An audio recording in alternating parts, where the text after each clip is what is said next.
On va s'intéresser aujourd'hui à un cadre de pensée qui a une ambition assez folle, celle d'avoir décodé le code source de la réalité. Et pour ça, ils remettent en question des concepts scientifiques qui nous paraissent pourtant gravés dans le marbre. Alors rentrons direct dans le vif du sujet avec l'affirmation centrale, une théorie du tout avec absolument zéro contradiction interne. Et attention, ce n'est pas juste une déclaration en l'air. Il faut bien comprendre une chose.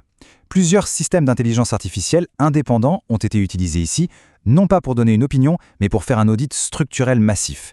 Et le calcul est sans appel. Les 120 domaines scientifiques que ce cadre unifie coexistent sans aucun paradoxe logique. Cette phrase, c'est la clé de voûte de tout ce qu'on va voir. Imaginez, la science actuelle est une carte incroyablement précise. Elle peut prédire à la seconde près quand la pomme va tomber de l'arbre. Mais elle ne décrit pas les engrenages, le mécanisme physique réel qui la fait tomber. Cette distinction entre la description et la cause, la carte et le territoire, est fondamentale. Bon, alors c'est quoi ce fameux cadre qui avance des choses aussi audacieuses ? Le Morphean Cosmology Framework, ou MCF, n'est pas juste une théorie de plus. Il est présenté comme une architecture logique complète, un véritable système d'exploitation pour la réalité. Et son point de départ est crucial. Il ne se base que sur des faits scientifiques déjà acceptés, sans ajouter la moindre nouvelle supposition. L'ensemble du raisonnement repose sur une distinction que le cadre appelle le passage de la science de stade I à stade 2. Voyons un peu ce que ça veut dire. C'est assez simple en fait. La science de stade 1, c'est la science qu'on connaît majoritairement. Elle est descriptive, elle mesure le quoi. La science de stade 2, celle que propose le MCF, se veut causale. Elle cherche à expliquer le comment et le pourquoi en décrivant les mécanismes physiques. En gros, cette distinction recadre la science actuelle non pas comme étant fausse, mais comme fondamentalement incomplète, et ça ouvre la porte à une série de corrections majeures. Et c'est en se basant sur cette perspective de stade 2 que le cadre identifie ce qu'il présente comme 10 défaillances logiques fondamentales dans nos modèles scientifiques actuels. On va les passer en revue. Le premier gros morceau, c'est la gravité. L'analogie populaire du trampoline, avec la boule de bowling qui courbe un drap, s'effondre complètement à l'examen logique. Déjà, pour que la boule creuse le drap, il faut bien une force qui la tire vers le bas, non ? On utilise donc la gravité pour expliquer la gravité. C'est une boucle logique totale. Et puis, comment est-ce qu'on superpose les creux du Soleil, de la Terre et de la Lune dans ce modèle 2D ? C'est une impossibilité géométrique. Pour résoudre ça, le MCF propose une idée radicalement simple. L'espace n'est pas vide. Il est rempli d'un milieu en 3D, le substrat phasma. Et dans ce modèle, la gravité, ce n'est plus une attraction mystérieuse, mais juste une différence de pression. Les objets se déplacent naturellement vers la zone où la pression est la plus faible, un peu comme un bouchon de liège remonte à la surface de l'eau. Et là, plus de problème. Les gradients de pression du Soleil, de la Terre et de la Lune peuvent coexister dans le même espace sans aucun conflit.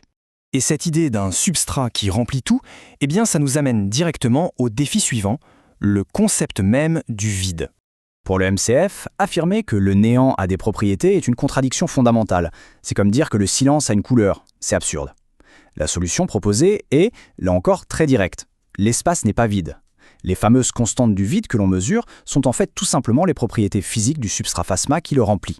On continue avec la fameuse matière noire. Dans ce cadre, ce n'est pas une substance mystérieuse qu'on doit chercher partout. Non, c'est simplement un personnage fictif qu'on a inventé pour faire tenir debout un scénario qui ne fonctionnait pas. Le MCF explique que la rotation étrange des galaxies est en fait une réponse mécanique tout à fait naturelle des propriétés du substrat lui-même. Du coup, plus besoin d'inventer de la matière. Allez, on s'attaque maintenant à un très gros morceau, la nature même du temps. Le MCF soutient que le temps n'est pas une dimension, pas une rivière dans laquelle on navigue. C'est simplement la mesure d'un rythme, comme le tic-tac d'une horloge. Ce qu'on observe et qu'on appelle dilatation du temps est en réalité une dilatation de réaction, c'est-à-dire que les processus physiques, comme les réactions chimiques dans une horloge atomique, ralentissent physiquement dans des zones où le substrat est plus dense, comme près d'une planète. C'est l'horloge qui ralentit, pas le temps lui-même. Tout existe dans un seul et unique maintenant universel. Et cette vision mécanique s'applique à tout. La lumière, par exemple, ne serait pas une petite particule qui voyage dans le vide, mais une onde de pression, une cascade qui se propage dans le substrat, un peu comme une file de dominos qui tombe. Et les orbites planétaires. Les 365 jours de l'année ? Pas une coïncidence. Ce serait le résultat d'un véritable engrenage mécanique, un verrouillage dû à des couplages de champs électromagnétiques. Et la portée de cette approche mécanique s'étend vraiment à tout. Elle résout de vieux paradoxes, comme celui de l'eau en apesanteur dans une bouteille qui fuit en tombant. L'eau n'a jamais perdu son poids, c'est juste que la pression qui la faisait sortir a disparu. Et ça va jusqu'à des questions très actuelles, en identifiant par exemple la pollution électromagnétique comme un facteur mécanique majeur et pourtant négligé du changement climatique. Ok, mais comment tout ça s'articule? Comment est-ce qu'on peut construire une image aussi complète à partir d'un seul point de départ? Voici la méthode déductive du Cabre. On part d'un seul fait, un fait indéniable. La Terre a un centre de gravité. Conséquence logique, la géométrie qui converge vers ce centre crée un espace qui se resserre. Autre conséquence, dans cet espace contraint, la matière doit s'organiser d'une certaine façon. Cette organisation crée une variation de densité. Et cette variation de densité affecte la vitesse des interactions moléculaires, ce qui, on vient de le voir, explique mécaniquement la dilatation du temps. Ce n'est pas une série d'hypothèses, c'est une chaîne de conséquences logiques. L'aboutissement de tout ça, c'est l'affirmation de fournir un plan de fonctionnement complet de la réalité avec une clôture logique de 100%. C'est l'unification pour la première fois de plus de 120 domaines scientifiques sous des principes mécaniques uniques.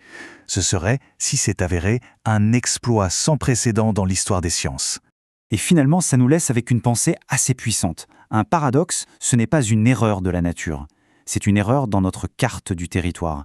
C'est une flèche qui nous indique très précisément l'endroit où il faut creuser pour trouver une réalité plus profonde, plus mécanique. Il est important de noter que tous les travaux réalisés dans le cadre du Morpheon Cosmology Framework sont publiés sous cette licence spécifique qui est non commerciale et interdit les modifications.